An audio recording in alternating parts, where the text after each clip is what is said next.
یعنی سیاسی طور پہ جو مسئلے ہیں وہ مسائل جو ہیں وہ اس انداز میں حل نہیں ہو رہے ہیں، اور ہم اپنے ذاتی مفادات کے چکر میں کہیں سے کہیں نکل گئے۔ اب حکومت کے خلاف جو ہے، ایک تو تحریک لبیک جو ہے وہ اپنا ایک مسئلہ کر رہی ہے، وہ ایک بالکل الگ ہے، لیکن اپوزیشن نے مہنگائی کا بنیاد بنا کر، مہنگائی کو بنیاد بنا کر جو احتجاجی ریلیاں اور احتجاجی تحریک شروع کی ہے، اس کے سلسلے میں بھی لاہور میں باقاعدہ آج راستے بند ہیں دونوں چیزوں کے، اور وہ راستے بند کیے گئے صرف اس لیے کہ اب ان سیاستدانوں کو بھی بہانہ مل جائے گا، چاہے وہ تحریک لبیک کے حوالے سے بند کیے گئے۔ لیکن آج جین بندر میں جو مسلم لیگ نون نے مظاہرہ کرنا تھا، میرے حساب میں کتنا متاثر کن مظاہرہ نہیں تھا لاہور میں، لیکن ایک تحریک شروع ہو گئی ہے مہنگائی کے حوالے سے بھی۔ لاہور میں نہ شہباز شریف آئے جو قومی اسمبلی میں قائد حزب اختلاف ہیں اور مسلم لیگ کے قائد ہیں اور صدر ہیں، نہ ہی وہاں مریم موجود تھیں، اور نہ ہی وہاں حمدہ شہباز جو پنجاب اسمبلی میں قائد حزب اختلاف ہیں وہ آئے۔ کون آیا؟ سعد رفیق صاحب آئے، باقی مقامی جو لیڈران تھے وہ سارے موجود تھے۔ تو اس کا کیا مطلب ہے؟ اس کا مطلب یہ کہ آپ دباؤ بڑھانا چاہتے ہیں، آپ نے ایک تحریک کا اعلان کر دیا ہے، یہ تحریک چلے گی، اور ان کا بھی مرکز وہی ہے، کہتے ہیں ہم اسلام آباد جائیں گے، لانگ مارچ کریں گے، یہ سارے بھی جائیں گے۔ ماضی میں ایک لانگ مارچ ہوا تھا، اس میں بہت سے لوگ چہرہ دکھانے آئے تھے، نون لیگ بھی اور پاکستان پیپلز پارٹی بھی، وہ چہرے دکھا کے اپنے چلے گئے تھے، اور صرف مولانا صاحب کو اکیلا چھوڑ دیا تھا۔ اب مولانا صاحب کی جو قائد حزب اختلاف کے حوالے سے جو مل کے میٹنگیں ہوئی ہیں اور جس میں بہت سی پارٹیاں شامل ہیں، ان سب نے اعلان کیا ہوا ہے کہ وہ عوام کو مہنگائی سے نجات دلانے کے لیے اسلام آباد کا رخ کریں گے۔ اقتدار کے حلقوں میں تھوڑی سی افراتفری ہے، عجیب و غریب وزراء کے بیان آ رہے ہیں جس سے پتہ لگ رہا ہے کہ یہ لوگ پاؤں جو ہیں ان کے وہ قائم دائم نہیں ہیں، کوئی اکھڑتے ہوئے لگ رہے ہیں۔ لیکن کیا ہوتا ہے، سیاست میں تو کوئی چیز حتمی نہیں ہے۔ اپنا کتنی باریاں لے چکے ہیں اپنے شیخ رشید صاحب جو آج وزیر داخلہ ہیں، اور میں نے کل بھی کہا تھا کہ وہ ان کرائسس کے دور میں وہ کہہ رہے ہیں میں چھٹی پہ جا رہا ہوں، میں میچ دیکھنے جا رہا ہوں، اور وہ ہر دور میں اقتدار میں رہے۔ جس طرح الزام اپنا مولانا فضل الرحمان پر بھی ہے تو وہ بھی ہر دور میں اقتدار میں رہیں سوائے اس دور کے، لہٰذا انہیں بڑی مصیبت پڑی ہوئی ہے کہ انہیں اقتدار چاہیے۔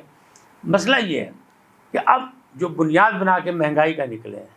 تو اگر اس کو صحیح طریقے سے ڈیل نہ کیا گیا، یعنی ہینڈل نہ کیا گیا، ڈیل کو تو بات شاید مسئلہ کہیں اور نکل جائے، لیکن ہینڈل نہ کیا گیا تو پھر یہ تحریک جو ہے یہ بھی تشدد کی طرف چلی جائے گی،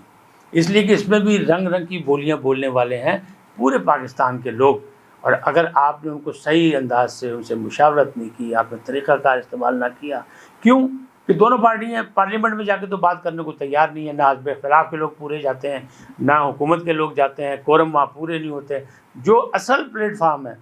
جب ہم اپنا اصل چھوڑ دیں گے تو پھر ظاہر ہے اسی قسم کے معاملات ہوں گے۔ اب موجودہ حکومت کے لیے یہ بہت بڑا امتحان ہے، ایک طرف تو مہنگائی کا کرائسس جو ہے وہ لوگوں کے لیے پریشان کن ہے، عام آدمی پریشان ہے، صرف دیکھ رہا ہے کہ آخر یہ نئی حکومت جو ہے، مطلب نئی جو اب پرانی ہو چکی ہے، یعنی نئی پارٹی تحریک انصاف، مسلم لیگ نون اور پاکستان پیپل پارٹی سے کیا نیا کرتی ہے۔ تو ابھی تک تو وہ نظر نہیں آ رہا۔ گھروں کی بات تھی، روزگار کی بات تھی، لیکن کرونا اور یہ باقی جو معاملات ہیں اس میں معاملات ایسے بگڑے کہ وہ روزگار جو اصل تھے وہ بھی کم ہو گئے۔ کیا ہوگا؟ کیا ملک انارکی کی طرف جا رہا ہے؟ کیا بیرونی ممالک کے جو سازشی عناصر ہیں انہیں نے اپنے نمائندے ہماری صفوں میں گھسیٹ دیے؟ یعنی ہمیں اپنی صفوں میں کالی بھیڑیں ڈھونڈنی پڑیں گی کہ یہ معاملات کدھر جا رہے ہیں۔ پاکستان استحکام کی طرف جا رہا تھا، پاکستان مستحکم تھا، الحمدللہ اس کا جو دفاع ہے وہ بھی مستحکم ہے، اور کسی کی جرت نہیں ہے کہ اس ناقابل تسخیر دفاع کی طرف کوئی میلی آنکھ سے دیکھے۔ لیکن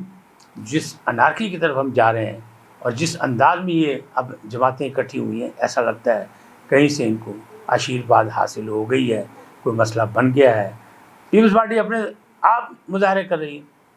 پیپلز پارٹی سولو فلائٹ پہ ہے،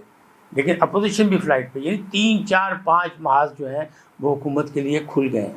حکومت کو ہوش کے ناخن لینے پڑیں گے تاکہ اگلا جو 1.5 2 سال ہے وہ بھی گزر جائے، جیسے تیسے پھر لوگ امتحان دیں، ان کا امتحان لیں الیکشن میں، جو ایک جمہوری طریقہ کار ہے، ووٹ سے ان کو ہٹائیں، ووٹ کے بغیر نہیں، ہم اس چیز کے حامی نہیں ہیں، لیکن دیکھیں کیا اس منزل تک یہ پہنچ سکیں گے یا نہیں۔ یہ ایک بہت بڑا سوالیہ نشان ہے، کیونکہ حالات جو ہیں ملک کے وہ انارکی کی طرف جا رہے ہیں، اور اللہ نہ کرے کہ ایسے حالات خراب ہوں جیسے ہمیں نظر آ رہے ہیں۔ اللہ کرے سنبھل جائیں کسی نہ کسی طریقے، کسی بہانے سے ہو جائے یہ معاملات ٹھیک ہو جائیں۔ آج اتنا ہی، پھر ملیں گے ایک اور عنوان کے ساتھ، نئے موضوع کے ساتھ۔ اللہ آپ کو سلامت رکھے، پاکستان کو استحکام بخشے، آپ خوش رہیں۔ اللہ نے کے بعد